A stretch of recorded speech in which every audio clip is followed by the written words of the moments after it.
This is The Wire for 2300 Zulu, October 16th, 2025. Precedence is routine. Information cutoff is 2200. Bottom line up front. Multiple IED attacks strike Ecuador as conflict combating illegal mining intensifies. Middle East peace deal on uncertain ground as tensions continue rising on all sides. Venezuelan military ship reportedly becomes grounded during training mission. Beginning with international events, in Ecuador, the situation continues to deteriorate following a crackdown initiative targeting illegal mining operations. Many explosions have been reported over the past few days as mining groups affiliated with the Los Lobos cartel have taken to using their mining explosives in order to create IEDs targeting people and critical infrastructure. 2 bridges were blown up yesterday in Guayaquil, and a vehicle-borne IED, or VBIED, was detonated in the same city, targeting the city mall. After this blast, another large IED was discovered in a vehicle somewhere in the city, which failed to explode. Analysts comment. These IED attacks are the latest in a long series of woes in Ecuador. The situation sharply deteriorated back in 2023 with the assassination of Fernando Villavicencio, a presidential candidate that was murdered just a few days before he was expected to win the election. This made a bad situation worse, and Ecuador spiraled down into a de facto state of civil war, with belligerents mostly being aligned with the Los Choneros cartel and government forces.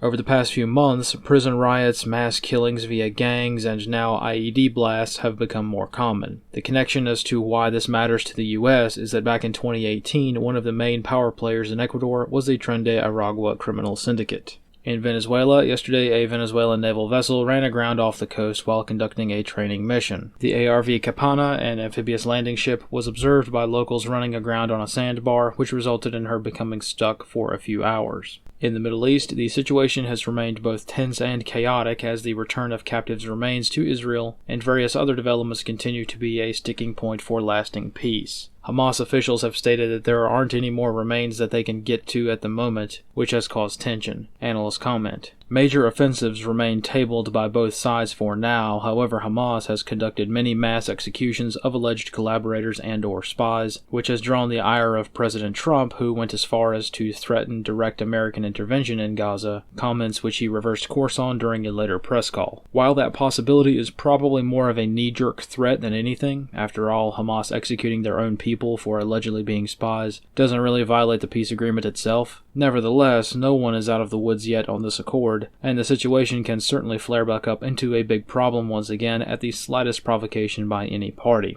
On the home front in Washington, D.C., this morning the White House announced that President Trump spoke with President Putin by phone, and that the conversation was very long and productive. Based on the description of the call as posted to President Trump's social media page, the call was positive and resulted in the scheduling of direct talks between the United States and Russia regarding the ending of the war in Ukraine. Analysts comment.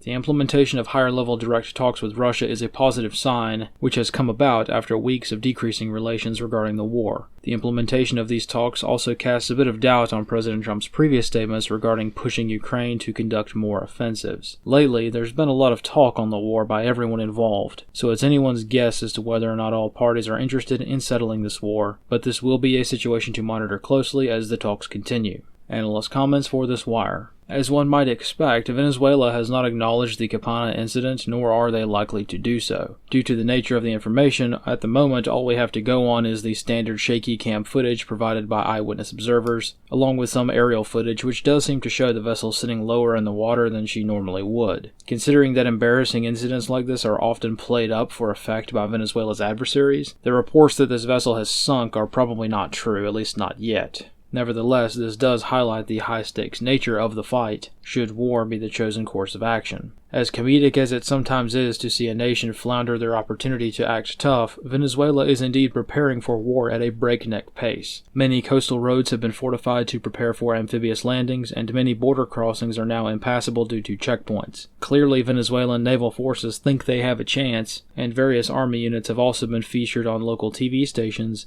demonstrating their rapid deployment capabilities. Most of Venezuela's uniformed armed service branches have been in a constant state of exercise since the American flotilla arrived off the coast, and even though war is still not an absolute certainty, Venezuela is certainly preparing for the worst-case scenario. This concludes The Wire for 2300 Zulu, October 16th, 2025.